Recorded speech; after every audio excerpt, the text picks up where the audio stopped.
Hey guys, tonight we're diving into the eerie mystery of a plane that vanished not just from radars, but from all reason. Flight MH370. Picture this. You settle into your seat on a routine flight from Kuala Lumpur to Beijing. Skies clear, autopilot humming its steady tune. Somewhere over the South China Sea, the plane suddenly disappears. No distress calls, no wreckage, just radio silence slicing through the atmosphere. You probably won't survive this journey unshaken, but hey, that's the intrigue that keeps us wide-eyed at night. So before you get comfortable, take a moment to like the video and subscribe, but only if you genuinely enjoy what I do here. Also, drop your location and local time in the comments, because let's be honest, who else is up pondering lost flights at midnight except us? Now dim the lights, maybe turn on a fan for that soft background hum, and let's ease into tonight's journey together. You are on March 8, 2014. Malaysia Airlines Flight MH370, a Boeing 777-200ER carrying 239 souls, takes off at 12:41 a.m. from Kuala Lumpur International Airport, destined for Beijing capital. A routine trip, nothing unusual about the flight except for you, watching the planes take off on your phone's flight tracker app, oblivious to how history is about to rewrite itself with one chilling disappearance. The 777-200ER aircraft, relatively new and regarded as one of the safest in the sky, is piloted by Captain Zahari Ahmad Shah, a seasoned pilot with over 18,000 flight hours. Alongside him is First Officer Fariq Abdul Hamid. As the plane climbs smoothly to cruising altitude, it's expected to land in Beijing after a 4.5-hour flight. But then, somewhere over the South China Sea, the unthinkable happens. At 1:19 a.m. local time, MH370 disappears from civilian radar screens. Air traffic controllers lose contact. The plane simply vanishes into the void. Just imagine the chilling moment. In a world where GPS and satellites have woven an invisible safety net across the skies, a jumbo jet evaporates. It's like the plane slipped into a parallel universe. Historians still argue whether this disappearance represents the most perplexing aviation mystery post-World War II. Sure, other planes have crashed or gone down in conflict zones, but none have collectively baffled investigators, governments, and families to this extent. The absence of an immediate wreck site, the radio silence, the baffling lack of distress signals, all contribute to an enigma wrapped in a riddle. One quirky detail you might not expect. The in-flight entertainment system on MH370 reportedly showed signs of being switched off manually before the plane turned off the radar transponder. A subtle whisper in the shadows of the unfolding mystery. You'd think the plane just decided to take a nap itself, right? But this is no bedtime cartoon. Over the following hours, you can feel the tension ripple through air traffic control centers from Malaysia to Australia and beyond. The international aviation community is quick to initiate search protocols, yet, as the sun rises, the world wakes up to a void. No plane, no crash site, nothing but silence. You try to piece together what this could mean. Mechanical failure, hijacking, pilot error, maybe even something more sinister. Theories abound, but facts are scarce. The search, initially focused on the South China Sea, soon shifts and broadens. It's like chasing shadows on the ocean, where the waves swallow clues faster than they surface. There's an old aviation fact tucked in here. Commercial aircraft like the Boeing 777 emit regular handshake signals to satellites called pings, reporting their location and status, even when communication systems fail. Yet MH370's pings continued long after it vanished from radar, hinting the plane was still flying for hours in total radio silence. It adds a layer of unease. How do you lose control of a plane's story when it's still telling you where it is? So, as night falls on March 8, 2014, you find yourself gripped by one question. What exactly happened to Flight MH370? You watch as the flight path of MH370 starts to do something it's never supposed to do. It deviates. Remember how you're used to a plane taking a predefined route, like a train on invisible tracks in the sky? Well, MH370 suddenly veers off course, as if someone took the steering wheel in the cockpit and turned it sharply into the unknown. Initially, the route from Kuala Lumpur to Beijing is straightforward, north-northeast over the South China Sea. But after losing radar contact, military radar picks up something weird. The plane changed direction, turning west and then south. This bizarre zigzagging continues for hours. You're imagining what must be going through the minds of air traffic controllers, tracking a plane they thought was headed one way, now ghosting in a totally different region. The southern turn takes it over the Malay Peninsula and into the vast Indian Ocean, a place known for being one of the most unforgiving and remote environments on Earth. This deviation wasn't just a little detour. Historians still argue whether this course change was intentional or the result of malfunction. Some say the autopilot was hacked or manipulated manually, pointing fingers at possible pilot intervention. Others lean toward catastrophic failure forcing erratic course alterations. But the fact remains, MH370 was no longer where it was supposed to be, and, strange enough, no distress signals accompanied this erratic behavior. A fascinating tidbit here: military radar data that picked up MH370's strange movements weren't available to commercial air traffic controllers immediately.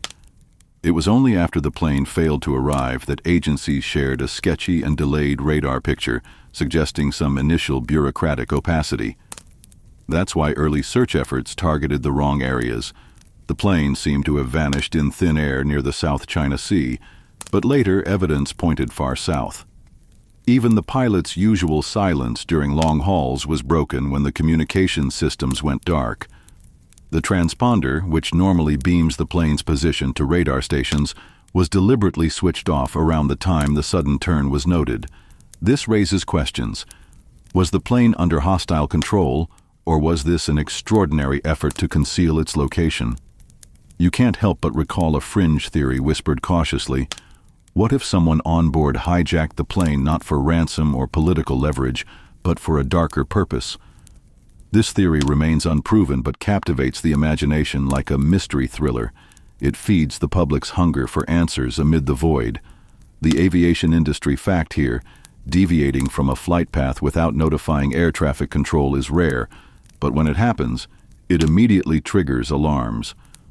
Planes rely on fixed airways to avoid collisions and maintain schedules, so when MH370's plot twist played out, it was unprecedented and alarming.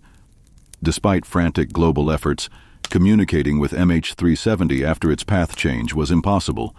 There were no emergency signals, no maydays, only eerie silence. You feel the slow, cold grip of realization settling in. Something catastrophic and meticulously concealed happened on board. This alteration of flight path marks the moment when speculation shifted into full-blown international mystery. Government agencies, aviation experts, and families began wrestling with the idea that this was not merely a tragic accident, but a puzzle with many missing pieces. You can almost picture aviation historians years from now debating whether the course change was driven by human intervention or incomprehensible technical failure. The answers remain tantalizingly out of reach, buried somewhere beneath kilometers of ocean and layers of classified reports. As the plane heads deeper into the Indian Ocean, you're left wondering, where exactly did MH370 go and who or what was behind its disappearance? You find yourself wrestling with the silence, because that's what defines this mystery most starkly. Lost communications start casting shadows over every plausible scenario. Normally, pilots check in regularly and planes chatter away with air traffic control like clockwork. But MH370? Nothing. It's like a ghost plane, swallowed whole by static and vanished in the digital ether. Shortly after the plane's sudden detour, the Malaysian air traffic controllers attempted to contact MH370 several times. No response. Radios were silent, transponders off. You'd think something catastrophic happened on board, maybe electrical failures or worse, but wouldn't the pilots send an emergency signal if they could? That's the kicker. There was no such mayday. Historians still debate whether this radio silence was the result of technology failure, deliberate pilot actions, or forced intervention by a third party. It's such a distinctive absence that it fuels contrasting theories. Technically, the communication systems on commercial planes are built with redundancies. Even if one channel fails, others kick in. So, for the entire communication blackout to happen simultaneously, something had to be seriously wrong or purposefully orchestrated. One quirky detail that surfaced early on was the discovery that MH370's transponder was manually disabled. Now, imagine that for a second. The device that tells the world where you are deliberately switched off mid-flight. This wasn't akin to flicking off a passenger cabin light, it was the equivalent of turning off the plane's GPS and radar blips all at once. Why would someone do that? Was it a hijacker trying to hide, or a pilot making a dark decision? Theories abound. Meanwhile, the aircraft's communication with the Inmarsat satellite system persisted, albeit intermittently, long after radar contact was lost. This link wasn't a standard voice call or data transmission, but a series of automatic handshakes or pings. These ping data became the primary clue suggesting MH370 was still airborne for hours, flying in remote southern skies. Without these pings, MH370 might have been erased entirely from technological awareness. There's an aviation fact that you may find sadly ironic. Planes are designed to fail safe, meaning in case of emergencies, they attempt to maintain communication and transmit distress signals automatically. MH370, however, did the opposite. It went radio silent deliberately. You could almost say it failed unsafe, if such a thing existed. Historians argue over the significance of this silence because it upends every conventional investigation method. Unlike other disasters that left survivors or recorded distress signals, MH370's silence is a void, a black hole of data. It challenged aviation authorities worldwide to rethink their rescue protocols and search strategies. Another fringe notion that buzzed through forums and conspiracy circles involved remote hacking. Could someone have seized control over the plane's systems from the ground? While this sounds like a sci-fi thriller, cybersecurity experts later deemed that such a hack was technically improbable in 2014, but the idea still captures imaginations. As you imagine listening post-flight, hearing nothing but static where there should be voices, you grasp the deep symbolic horror of losing contact. It's not just about missing coordinates or a lost jet. It's about the sudden disappearance of connection between the people on board and the world outside. A communication blackout, sure, but also a social and emotional abyss for the families watching screens and waiting endlessly. So you sit back, pondering this haunting silence, hungry for clues that never come, wondering how something so large and vital could simply vanish into digital nothingness. The world awakens, or rather stirs groggily, as news breaks that Malaysia Airlines Flight MH370 is missing. The search begins, initially focused on the South China Sea, where the plane's last confirmed radar contact was logged. You picture the frantic flurry in control rooms, emergency operations centers lighting up across multiple countries, specialists poring over data, and naval ships and aircraft mobilizing to scour the vast ocean. At first, hope lingers. After all, search and rescue is well practiced for aviation incidents. Planes often don't just disappear without a trace. Distress signals usually guide rescuers. But here, the search teams are hunting a phantom. Surface ships scan endless blue nothingness, aerial patrols sweep over vast watery expanses, and satellite images are scrutinized for any sign of wreckage or debris. The scale is staggering. The initial search zone is around the South China Sea and the Gulf of Thailand, based on the last radar sightings and known flight path. But as more data emerges, especially the military radar detecting MH370 flying towards the west, a broader area is proposed for investigation. The hunt morphs into one of the largest, most expensive aerial and maritime searches in history. You read how over 24 countries get involved, contributing assets ranging from deep-sea submersibles to satellite reconnaissance, proving this is a global effort driven by urgency and desperation. The Australian Transport Safety Bureau takes the lead on coordinating the expansive search once the suspected southern Indian Ocean corridor is established. But frustration quickly mounts. The ocean is vast, the waters deep and often turbulent. Even specialized equipment struggles with poor weather conditions and tectonically active seabeds. The searchers endure countless false alarms, a patch of seaweed here, a floating object there, none conclusively linked to MH370. You notice how the families of passengers grow restless and distraught, their grief aggravated by the lack of answers. Governments hold press conferences, pledging to find the plane, yet each new announcement seems to bring more confusion. Early media coverage buzzes with theories and speculation, but the facts remain stubbornly elusive. One historical fact gives context. The Indian Ocean, despite its importance to global trade routes, has relatively shallow history for deep-sea aviation searches. Unlike the Atlantic routes where wreckage from past accidents has been recovered, this area had not been thoroughly mapped, complicating sonar sweeps and underwater explorations. A quirky piece you might not expect. Some search vessels reportedly used special underwater drones nicknamed yellow submarines to explore unknown seafloor craters and ridges in the suspected crash zones. These robot explorers were like deep-sea detectives chasing ghostly footprints beneath miles of water. Historians and aviation experts continue to debate the efficiency and direction of the search efforts. Were the initial assumptions about the plane's location too narrow or based on incomplete data? Could a more targeted approach have delivered answers sooner? Such questions linger, especially when search timelines extend months past initial optimism. As you keep following these developments, you realize the search transforms from a straightforward rescue mission to a complex forensic investigation, trying to piece together fleeting digital breadcrumbs and physical clues on an ocean that holds its secrets close. The massive international search embodies hope, but also the sobering reality that sometimes, even with advanced technology and multinational cooperation, tragedy's mysteries can sweep away certainty like waves erasing footprints in the sand. You're now following not just military radars and search parties, but the invisible signals traced from miles above the Earth, satellite data that holds the key to unlocking MH370's path.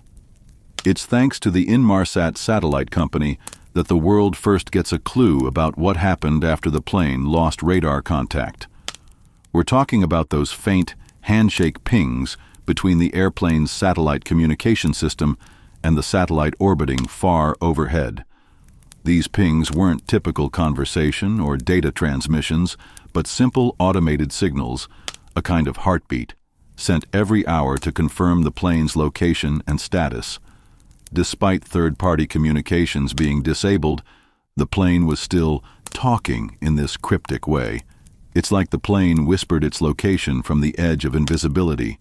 Using the timings and Doppler shifts of these pings, analysts plotted arcs on Earth's surface where the plane could have been when each ping was received. This peculiar line of inquiry led to the conclusion that MH370 traveled far deeper into the southern Indian Ocean than anyone had expected. A vast, remote stretch of ocean with few nearby ships and almost no human presence. One fascinating technical tidbit here: the Doppler effect, or how the frequency of a wave changes based on the relative motion between the source and observer, was used ingeniously. Inmarsat engineers calculated the shift in frequency of the satellite transmissions, allowing them to estimate the plane's speed and direction. A clever bit of physics doing detective work in the skies.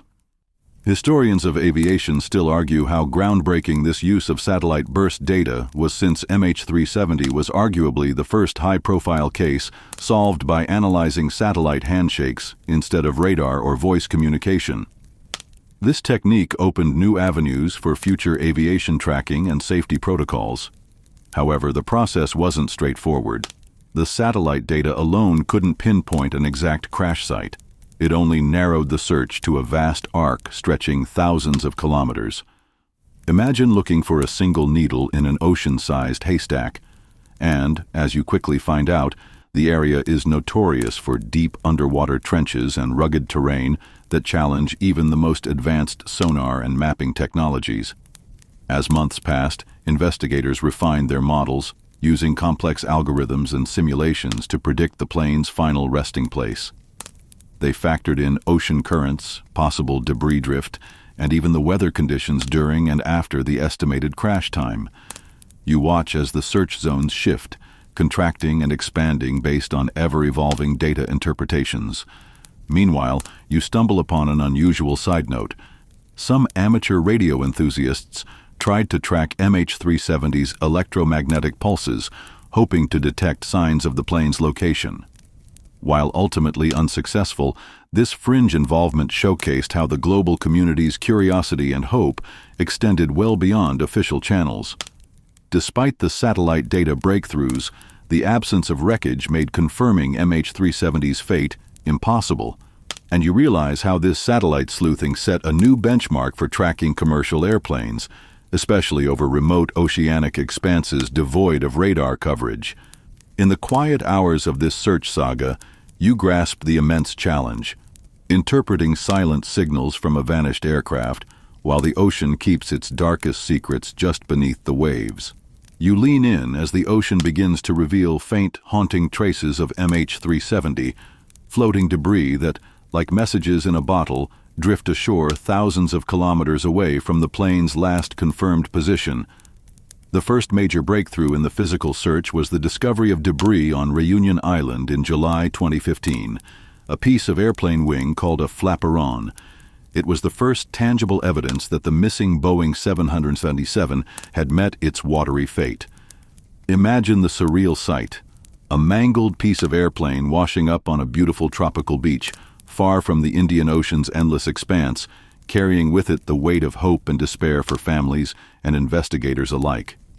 The flaperon was unmistakably from MH370, confirmed by aviation experts, sparking new waves of media frenzy and optimism about finally closing this dark chapter.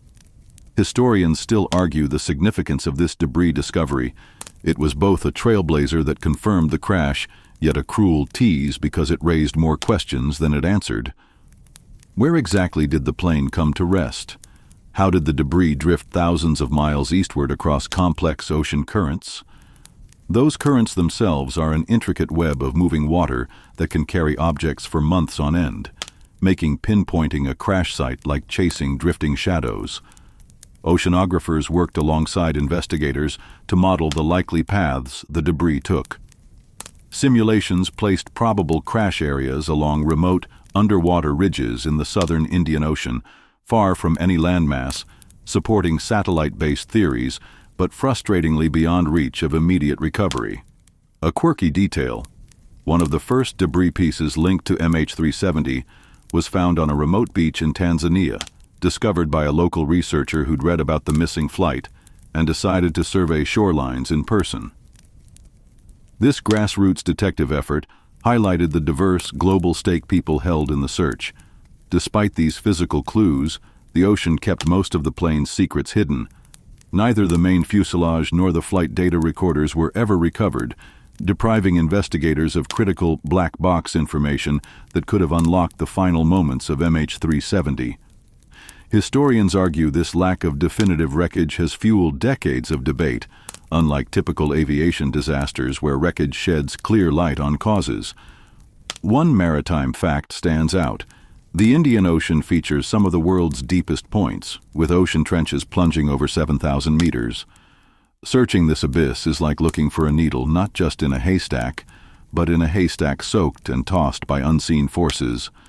Technology like autonomous underwater vehicles explored these depths, scanning sonar images for any sign of the plane, but the vastness and complexity overwhelmed efforts. You note the contrast between this ocean's deadly mystery and other air disasters with immediate crash sites. MH370's debris discoveries are few and far between, teasing closure but never fully delivering it. This reality keeps families in limbo, hope and grief entwined. As you listen, the ocean seems to whisper stories, fragments of a tragedy hidden in currents, tides, and salty waves, waiting for someone patient enough to listen and understand. Now you step into the swirling storm of theories that surround MH370's disappearance, each as compelling and confounding as the next. With solid clues scarce, people naturally turn to hypotheses, some grounded, others bordering on the downright bizarre. You remember how, in mysteries like this, the human mind refuses empty spaces and fills them with stories, sometimes dark, sometimes hopeful, all searching for sense. The first broad category of explanations centers around mechanical failure. Could catastrophic technical problems have doomed the plane? Some experts suggest a sudden cabin depressurization might have incapacitated everyone on board, leaving the plane flying on autopilot until it ran out of fuel. This ghost flight theory is chilling, but grounded in aviation fact. Loss of cabin pressure has caused incidents before, though none so extensive or mysterious. Yet, aviation historians still argue about whether mechanical failures alone could explain the total communication blackout and course deviation. Normally, emergency signals are triggered automatically in such situations. So if the plane was disabled by equipment issues, why was the transponder manually turned off? Enter the darker realm of hijacking. Theories proliferate here as they always do when a plane disappears. Some propose terrorists took over the cockpit, intending to use the plane for political or violent objectives. However, no terrorist group claimed responsibility, and no clear motive has emerged. The official investigation found no evidence supporting this theory, but it remains a popular storyline among the public. A more sinister fringe speculation involves pilot suicide or murder-suicide. Scrutinizing Captain Zahari Ahmad Shah's personal history and mindset, investigators explored whether he intentionally diverted the flight and ended it. Conspiracy theorists and some academics debate this fiercely, whether the captain's complex personality and private life provide clues, or if this is simply scapegoating a man who vanished with his passengers. Politics and misinformation further soak the mystery. Governments and agencies have been criticized for contradictory reports, delayed data sharing, and censored information, fueling suspicion. You realize how geopolitics entangle even the most tragic of events, complicating transparent investigation. Here's an interesting fact. After MH370 vanished, international aviation bodies pushed to overhaul tracking requirements for commercial flights, aiming for real-time satellite tracking. This was a direct consequence of the disappearance exposing gaps in aviation safety protocols. One quirky side note that caught popular imagination was the video game-like map recreations plotting hypothetical flight paths, created by enthusiasts, sometimes using sophisticated flight data tools. It's as if the mystery became a shared puzzle, inviting everyone to play detective. As you consider the plethora of theories, you notice the line blurs between fact and speculation, and every explanation has its champions and detractors. This multiplicity of narratives not only complicates public understanding, but reflects our collective need to assign meaning to tragedy. You might say the MH370 case acts as a spotlight on how modern mysteries unfold, not just through evidence but through stories we tell ourselves, hoping to grasp the ungraspable. You start scanning the backgrounds of those inside the cockpit, specifically the pilot and co-pilot, trying to understand if anyone had a motive, a hidden agenda, or something to explain MH370's disappearance. Captain Zahari Ahmad Shah was a respected veteran pilot with a deep passion for flying and a reputation for professionalism. But, as with many mysteries, stories are never simple. Investigators delved into Zahari's personal life, discovering he had a homemade flight simulator in his apartment. Data from this simulator showed flight paths eerily similar to the plane's final vanished route, sparking debates about whether he planned some deliberate act. Was this a hobby or a rehearsal for tragedy? Historians argue this point fiercely, some seeing it as circumstantial, others as compelling. First Officer Farik Abdul Hamid, much younger and less experienced, came under less suspicion. His role seemed limited compared to the captain's. Still, Everyone's backgrounds were scrutinized keenly by media and authorities alike, searching for signs of unrest, psychological distress, or suspicious behavior. You might be surprised to learn that no evidence was found to suggest any of the crew had links to extremist groups or criminal intentions. This absence somewhat rules out the stereotypical terrorist hijacker narrative from the cockpit, yet it leaves you pondering what else could have driven the plane off course. In the public eye, this investigation into the pilots led to divisive opinions. Some sympathized with the crew's families, believing they were unfairly targeted, while others saw the pilot as the prime suspect. This tension is reflected in many aviation disasters, where pilot mental health and personal struggles come under harsh spotlight. There's a scholarly debate about pilot suicide in aviation incidents, whether it's underreported due to stigma and legal complexities. MH370 reignited this discussion, pushing experts to reassess how airlines screen and support their pilots. Adding a quirky human element, it was reported Zahari was politically vocal, supporting certain movements in Malaysia. Some speculated whether his political views might have influenced his actions, but there is no proof to back these conjectures. What stands out is how deeply personal histories and psychological profiles have become parts of official investigations in modern aviation safety. You realize that the aircraft's mechanical enigma extends to the intricate human element behind the controls, a combination of skill, mind, and sometimes secrets. So as you immerse yourself in these biographies and silent cockpit shadows, you grasp the struggle to find motive inside the minds of those who piloted MH370, searching for answers obscured by lost voices and vanished machines. You now enter the murky world where political tensions and technological challenges intertwine, further muddying the investigation into MH370. Governments from several nations, Malaysia, China, Australia, and beyond, found themselves caught in a web of secrecy, miscommunication, and national interests. You can feel the frustration build as layers of bureaucracy slow down the flow of crucial information. Malaysia initially faced intense criticism for delayed responses and conflicting updates. Families and observers grew suspicious, wondering if the truth was being concealed. Chinese authorities, representing the passengers' majority nationality, demanded transparency, but also exerted heavy diplomatic pressure. This international tug-of-war complicated what should have been a straightforward search and rescue mission. Tensions escalated when satellite data and military radar information were reportedly withheld or shared slowly, feeding public distrust. You get the impression that behind official press releases were veiled power plays, with each country guarding its own intelligence and agendas. On the technological front, challenges in finding MH370 exposed glaring gaps in global aviation tracking infrastructure. Most international flights rely primarily on ground-based radar, which is ineffective over oceans.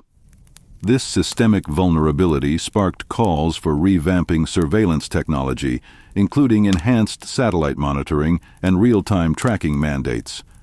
You note how MH370 became a catalyst for aviation safety reforms around the world. Amid the geopolitical drama, you stumble upon an intriguing tidbit. Some private tech firms attempted to crowdsource data analysis and crash site predictions using open-source satellite imagery and machine learning, an innovative but unofficial approach that nevertheless shaped public understanding. Political intrigue also fed conspiracy theories that grew wildly speculative, casting blame on secret government operations or elaborate cover-ups. While lacking solid evidence, such narratives flourished in the information vacuum, illustrating how uncertainty breeds suspicion. Historians analyzing the MH370 case highlight how the investigation underscored the fragile relationship between transparent accountability and national sovereignty. The competing priorities of security, diplomacy, and public reassurance created a complex backdrop to the search. As you wind through this labyrinth, you realize that MH370's story is not just about a missing plane, but a revealing case study on how technology, politics, and international relations collide when tragedy strikes on a global scale. This confluence of factors left many feeling that a fully open, coordinated investigation was never quite possible, deepening the fog surrounding the plane's final fate. You lean in as new evidence slowly drips in, popping up years after the initial search phases, shaking the foundation of previous assumptions about MH370's fate. In 2018 and beyond, breakthrough underwater sonar scans hinted at possible wreckage fields scattered across the Indian Ocean's seabed, reviving hopes and reopening old debates. One notable discovery was an unusual debris cluster northwest of the original search zones, suggesting the plane might have entered the water differently than expected. Specialists analyzing the sonar images debated whether the plane descended rapidly or slowly, influencing where investigators should focus next. This fresh data led to renewed interest from private search teams and prompted official bodies to re-examine satellite records and ocean current models. Technologies like autonomous underwater vehicles and high-resolution bathymetric mapping became essential tools in this extended hunt. You notice that some new evidence, while promising, also complicated matters. Variations in ocean drift models, seabed topography, and environmental noise made interpreting sonar signals a challenge fraught with uncertainty. Searching a deep, undisturbed seafloor for often subtle wreckage is akin to finding a needle blindfolded. On the more human side, families of the victims welcomed the possibility of closure, but grew wary about endless shifting search zones that stretched emotional limits. The psychological toll of unanswered questions stretched into years, with some describing the continued search as both a lifeline and a torment. A quirky fact: one of the recent search operations employed underwater robots nicknamed the Fish for their nimble movement around seabed crevices. This robotic fish wasn't just flashy tech, but a crucial asset meant to explore corners humans couldn't reach.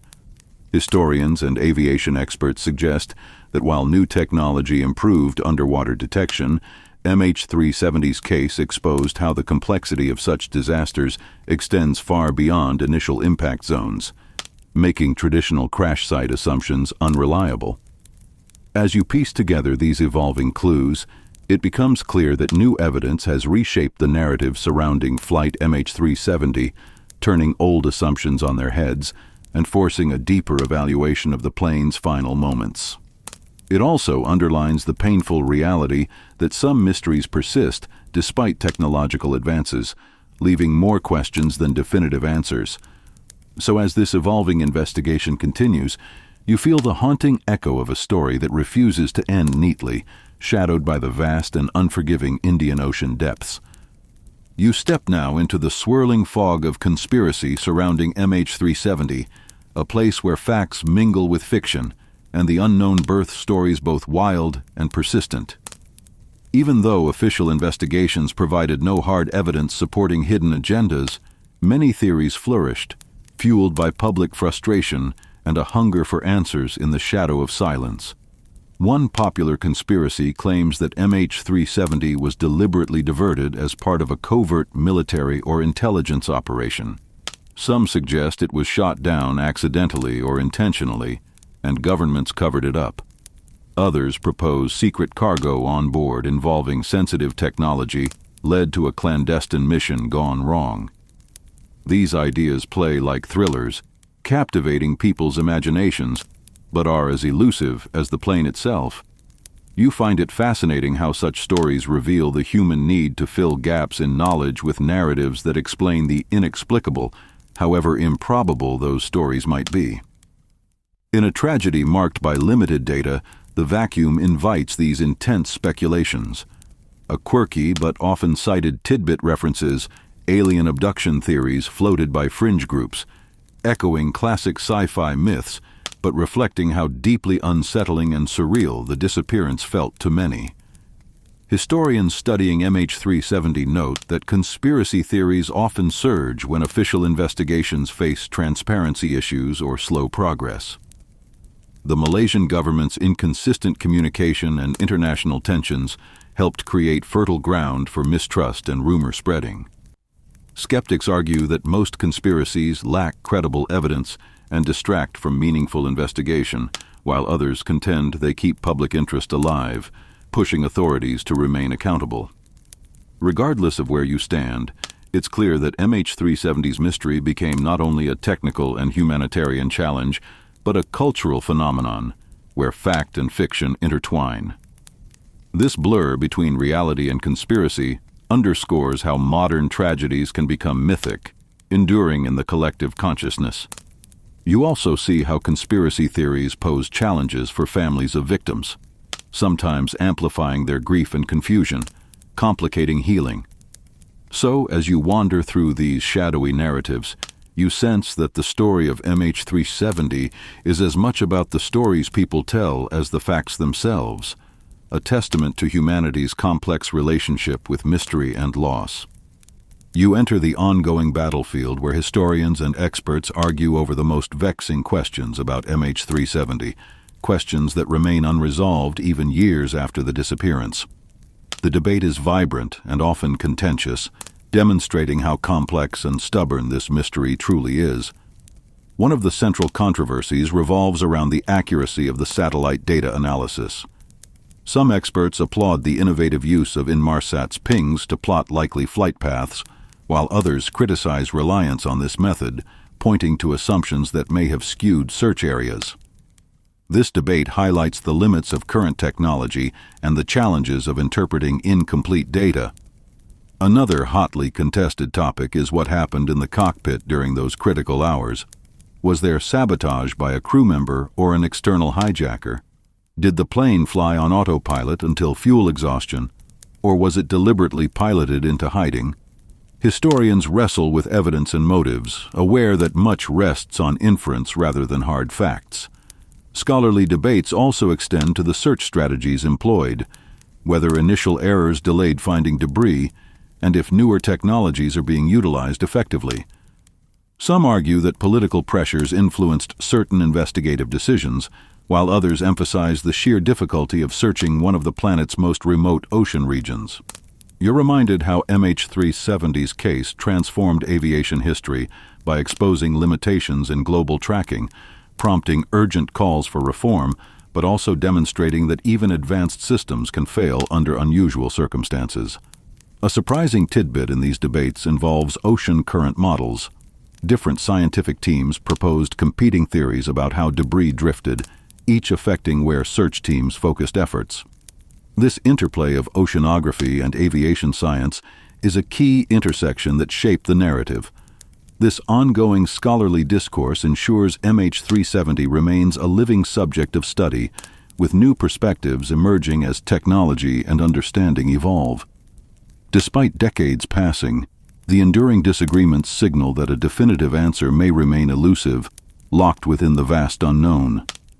So, as you absorb these layered debates, you recognize you're witnessing history in the making, an unfinished chapter that challenges experts and captivates the world's imagination. You shift focus from technical puzzles to the deeply personal stories, the families, friends, and communities forever altered by MH370's disappearance. Behind every missing passenger is a human life, a network of connections suddenly severed without explanation. Families describe the unbearable agony of not knowing their loved one's fate, a grief compounded by the endless duration without closure. The waiting itself becomes a kind of torment. Support groups formed online, bringing people from across the globe together bound by shared loss, hoping to help each other through the uncertainty. Media coverage captured moments of heartbreak and resilience, showing parents and spouses grappling with ambiguity while fighting for continued search efforts. You imagine the quiet bravery it must take to face public scrutiny, dysfunctional investigations, and the whisper of conspiracy theories as they seek truth and justice. One poignant fact: some families filed legal actions and appeals demanding transparency and accountability from governments, pushing for ongoing investigations even as official searches wound down. Their tenacity kept the issue alive in public consciousness. You notice a quirky but heartwarming detail: passengers' personal items left behind at airports, now kept as solemn memorials by airport staff, serving as tangible links to those vanished souls.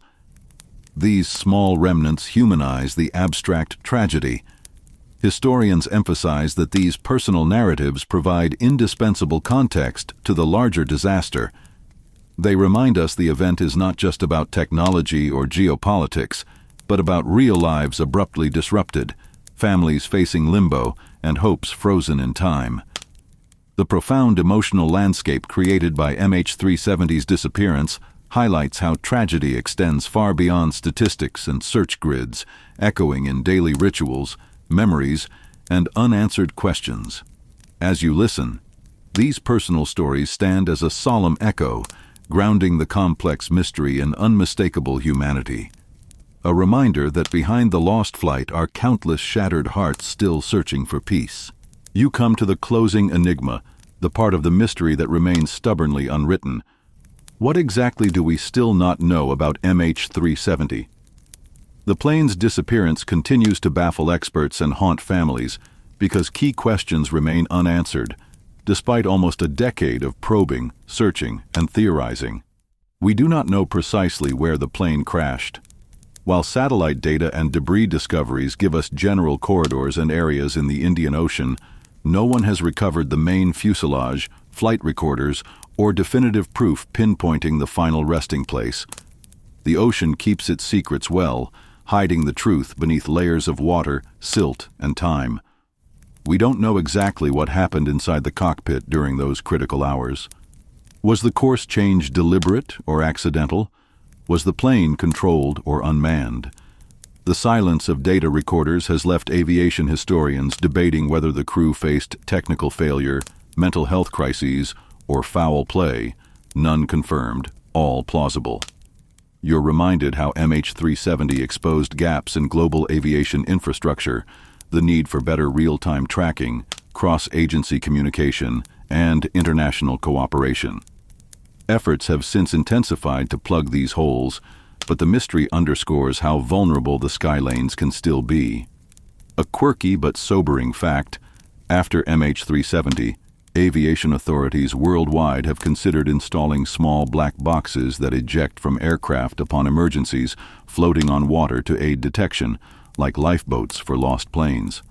This concept arose directly from the frustration of not finding MH370's black boxes.